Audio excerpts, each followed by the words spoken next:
A blessed afternoon. I am Naif Mustafa, a fourth-year BSCA student from the Holy Cross of Davao College. And now, I'll be presenting our topic, which is Understanding the Anti-Dumping Act of the Philippines, RA 8752. So first, what is dumping and why is it unfair to local industries? Dumping is the practices of exporting goods to the Philippines at a price lower than their normal value, usually the price in the exporting country's domestic market. While dumping is not automatically illegal under World Trade Organization rules, it becomes unfair and actionable when it causes harm to local industries. It is unfair because first, foreign goods with artificially low prices can undercut local products. Second, local industries may struggle to compete, leading to losses, decreased production, and even closure of domestic businesses. Then the last one is this can result in unemployment and economic instability in affected sectors. The second one is what are the three elements that establish a dumping case. So a dumping case is legally established only if all three elements below are present. So first element is the price difference. There must be a significant gap between the export price and the normal value of the product and the exporting country. The second one is material injury or threat of material injury. The dumping must have caused or is likely to cause serious harm to the domestic industry, like loss of sales, reduced profits, job losses. Then the last one is causal link. There must be a direct connection between the dumping and the injury suffered by the local industry. And the third one is which government agencies are responsible for implementing laws. Several government agencies are involved in implementing and enforcing anti-dumping laws in the Philippines. First, Department of Trade and Industry, through the Secretary of Trade and Industry, handles cases involving non-agricultural products. Second, Department of Agriculture, through the Secretary of Agriculture, handles agricultural product cases.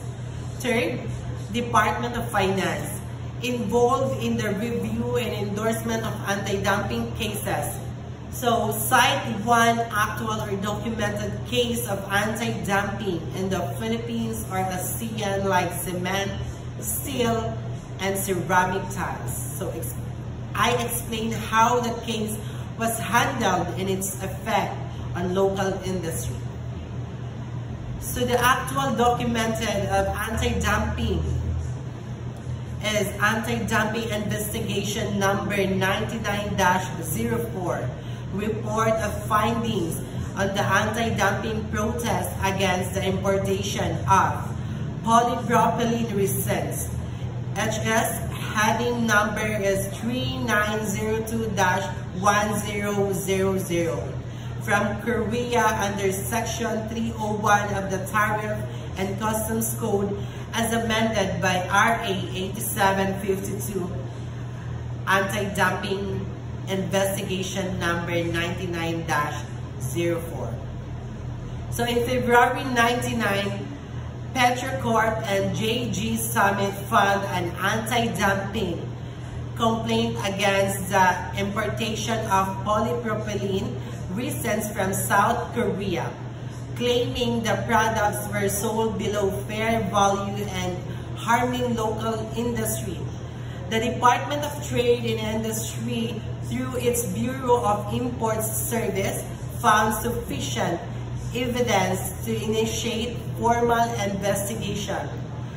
It can affect on local industry because the case helped protect local propylene resin producers by addressing unfair pricing practices.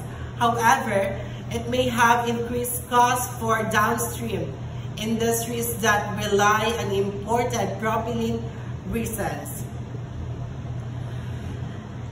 My reflection on this is, as a future customs broker, I play a critical role in ensuring that all imports entering the country comply not only with customs laws, but also with trade fairness policies, such as those involving anti-dumping duties.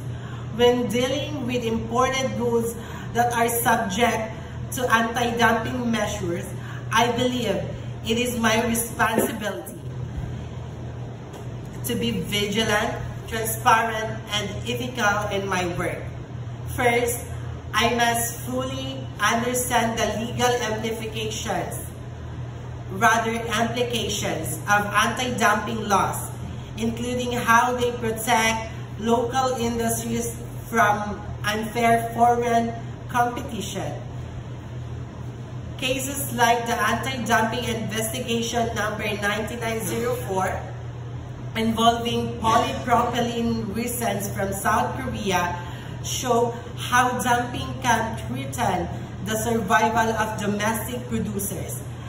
As a future customs broker, I should ensure that importers are properly informed of any existing anti-dumping duties on their goods and help them comply with all necessary documentation and valuation procedures.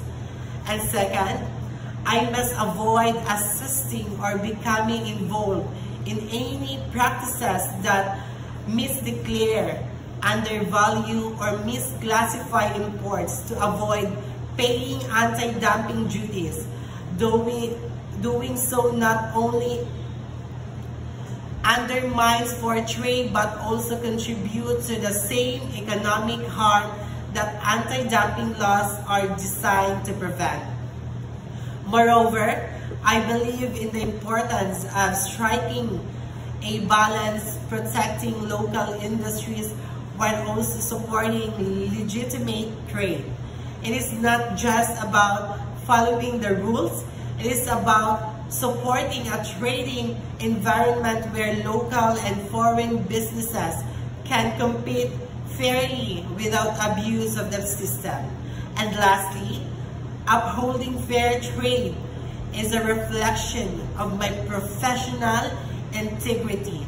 By doing my part correctly, I help promote a stable economy, support local job retention, and build trust in the customs process.